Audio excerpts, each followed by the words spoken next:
The Last Mafioso is the story of Jimmy the Weasel Fratianno and his life and times in the Cosa Nostra, the mob. In his autobiography just published, Fratianno tells of his 30 savage, brutal, treacherous years in the secret society known as the Mafia, and of his last 3 years in the Witness Protection Program as one of the most valued of government witnesses against the mob.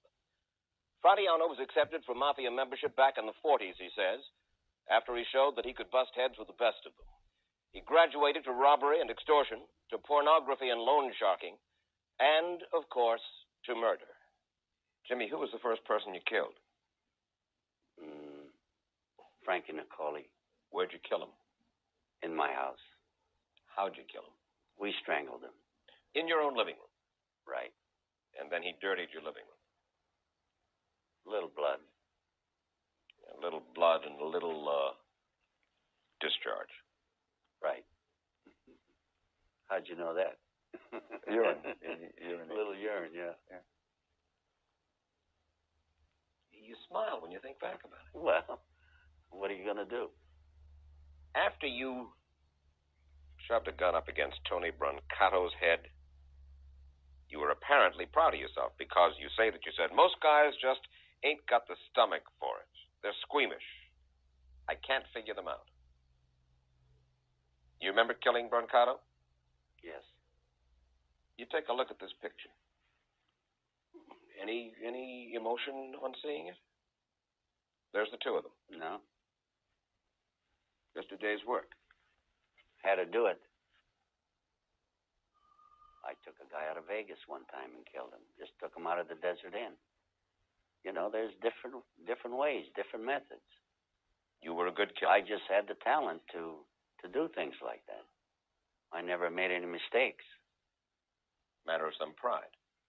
No, I just, some people are a little better than others.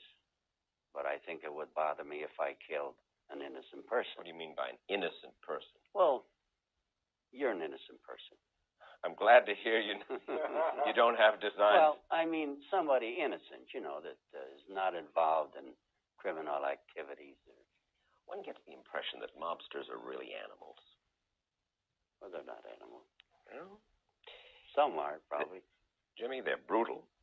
They're vulgar. Yes, they are. They're uncaring. They're animals. Well, I'd say they're brutal. I don't say they're vulgar, all of them.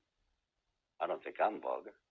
Well, you're very benign, and you're smiling now. And well, but you killed 5 men. Yeah. You garroted 1 man in your living room. I'd say I'm brutal, yeah. I admit that. With us that evening was Ovid Damaris. Damaris has been writing about organized crime for years. He is also the author of Jimmy's story.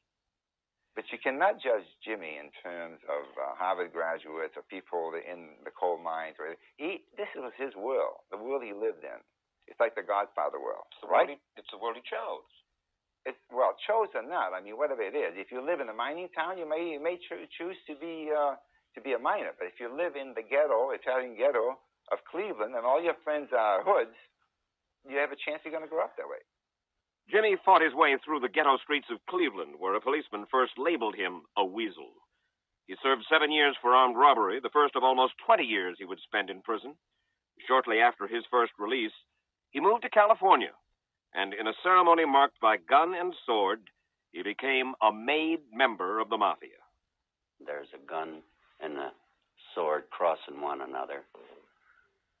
The boss says something in Italian. We all hold hands. Mano attaccato, that means you're tying each other's hands. They prick your finger with a sword or with a pin to draw blood. And you go around and meet everybody and you kiss them on the cheek. Now you're a made member. What are the privileges, what are the responsibilities of a made member of the Cosa Nostra? Well, most people get made because they want respect. Respect from whom? Well, respect when you go to another town, they send you to the boss and they take you around, they take care of your hotel, and you meet a nice class of people. You meet a nice class of people. You meet some other mobsters. Well, you also meet nice people. I met George Raft. I met a lot of, years ago, Milton Berle, Ben Blue. I know many a times I went to Vegas where nobody could get a seat. I get a front seat because I was Jimmy Fratianno. Because he was Jimmy Fratianno, he was also among the most wanted of racketeers. Law enforcement officials alternately threatened to throw the book at him or tried to turn him as an informant. Finally, in 1977, they succeeded. With a murder rap hanging over his head, Fratianno became the highest-ranking member of the mob to tell all since Joe Valachi. According to organized crime strike force attorneys and FBI agents, Fratianno's knowledge and testimony have been instrumental in convicting high-ranking mobsters in both New York and California. But there are others Fratianno has fingered, not mobsters. Fratianno says Sinatra wanted to meet him because Sinatra knew that Fratianno called the shots in California, and because he wanted a favor from Jimmy.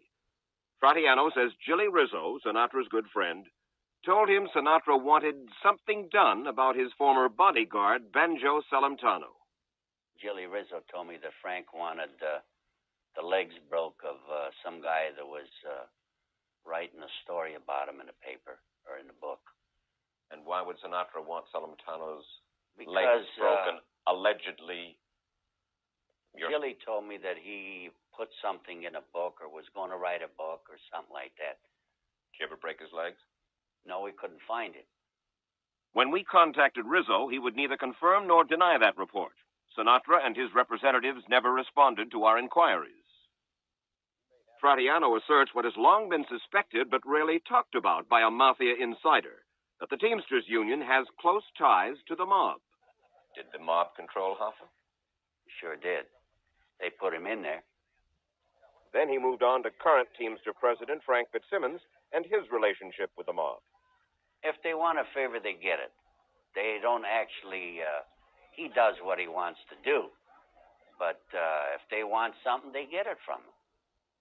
And if he doesn't give it to them, then what happens? Well, he knows better, Mike. He'll give it to him. Well, what's the clout they have? What can they do if he doesn't deliver? Well, what'd they do to Hoffa because he tried to run? They told him not to. They killed him. It goes back, way back in the early 30s when it was started. Who got Hoffa in there as president? Joe Glimko got all the votes, made guy, right? Tony Pro, New York, East. Tony Provenzano. Right. St. Louis, Kansas City, Chicago, all the bosses, they got key men. And, says Fratianno, even today, high-ranking Teamster officials like Roy Williams have Mafia contacts in key cities. Roy Williams, it's Kansas City, Nick Savillo, Tony Giordano in St. Louis, and Joey Ayupa, the boss of Chicago. They go to Williams if they need a favor. In Detroit, it's they go direct to Fitzsimmons. Who runs the Teamster organization in Cleveland? Jackie Presser. Who controls him? The boss of the Cleveland family. Who's that? James Licavoli. Jackie Presser, who holds a post on the Reagan transition team, is said to be heir apparent to Frank Fitzsimmons as head of the Teamsters. Incidentally, much of what Fratianno says about the Teamsters has been alleged or confirmed in federal wiretaps, documents, and court records. Gangster Mickey Cohen was among the nice class of people Jimmy Fratianno ran into in the late 40s. Through Mickey Cohen, Fratianno found himself at a Bel Air home where Cohen and his cronies were raising money for arms and ammunition for Palestine. Also present, Menachem Begin, who was then head of the Irgun. Mickey introduced him to me as the head of the Irgun. He had a black band around his left arm. Yeah. And at that time, Mickey told me that he was on a lam. He was wanted for some killings or something. Mickey told me he was a lamster. What was Mickey Cohen's part in all that? The Haganah wanted to handle the money. And the Irgun wanted to handle it. So Mickey says, wait a minute. We're here for one thing, to get money for Jerusalem. Why don't we let the rabbi handle it? That's Mickey's man, okay? Mickey's man. That's right. Mickey's rabbi. Mickey's rabbi. Yeah. So the rabbi handled it. So, and all that, I think they raised $750,000. I heard it was $1 million. What happened to the $750,000 or $1 million? Mickey got it from the rabbi. They never sent no ammunition. I told him, I says, let's cut up this money. Well, he says, Jimmy, this is for the Jews. I said, what are you kidding? At that time, we went to the party. He donated 25. He kicked me to donate some money. I said, I ain't giving a quarter. I ain't got no money. So I donated 15. 15,000. 15,000. He had this woman that used to be head of the city editor for the Herald. And anything Mickey would tell her, she would write. So one day Mickey shows me, he says, look at the ship sunk with the arms. He had that put in there to show people that they had the arms, they were going to Jerusalem, and the ship sunk. If it is possible for mafiosi to have any real friends, Chicago mobster John Rosselli was Jimmy Fratianno's friend. Rosselli originally proposed Jimmy for membership in the mob. There is little loyalty in the Mafia. There is treachery. Their law is the survival of the fittest. Fratianno's best friend, John Rosselli, was murdered by the mob. Let me show you a picture of John Rosselli. Here he is in a barrel.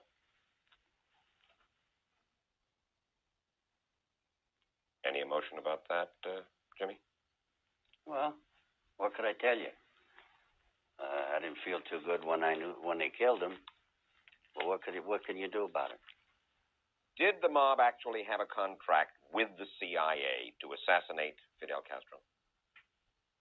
Johnny Rosselli did, yeah. Johnny Rosselli? Yeah.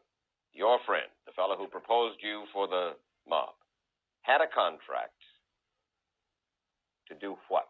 For whom? Under what circumstances? With whom? Well, to kill Castro for the CIA. Tell me what you know. Well, all I know that Johnny told me that they were going to kill Castro for the government. And he says, Jesus, if we do this, we'll get all the favors we want. Because of the explosive nature of his information, Jimmy Fratianno may be the most wanted man in America, according to U.S. government marshals charged with keeping Fratianno alive these last 3 years in their witness protection program. So they are taking no chances even with 60 Minutes. They arranged for us to meet at Washington's National Airport and took us for a ride through the Virginia countryside before arriving at a government safe house on the Potomac River. They asked that we disguise Fratianno, reducing the chances he'll be recognized when he leaves protective custody. Most of all, they and Jimmy fear mob retaliation. They put a contract out on your life. That's right. You got scared, and the FBI said, Jimmy, you better get yourself into this program. Well, no, I made my own mind up, Mike. They didn't force me to get into it. I had no choice. At the recent trial of Funzi Thierry in New York, mobster Thierry, you told the court this. You said you have two choices. You tell the truth and die, or you lie and stay alive. That's right. Now, this is as far as the mob is concerned, but how do we know that you're telling the truth now? Well, you got to take my word for it. But you're the fellow who just said you tell the truth and die, you lie and stay alive. I don't lie now. Since I turned with the government, everything I told them is the truth. When did you suddenly get religion and we know that you tell the truth? Well, what benefit would I get in lying? You'd come on television and you'd tell some lies, which are entertaining, and that hypes the sale of your book. I wouldn't do that, Mike. There's a word that's important here, immunity.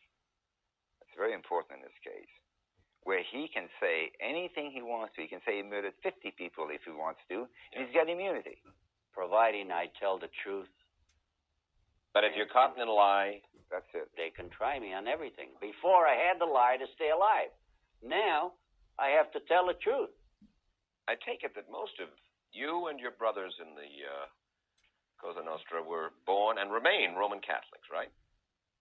I'd say most of them, yes. How do they square a life of crime, dedicated to crime, with that religious affiliation? Well, they're hypocrites like I am. Don't go to church. Don't confess your sins. Although we're still Roman Catholics. I get the impression that you haven't gotten a lot out of your life. Am I wrong? You're right. Got any money? No. Got any reputation? Bad. Got the admiration of anybody? No. Where do you go from here, Jimmy? I don't know. I really don't know.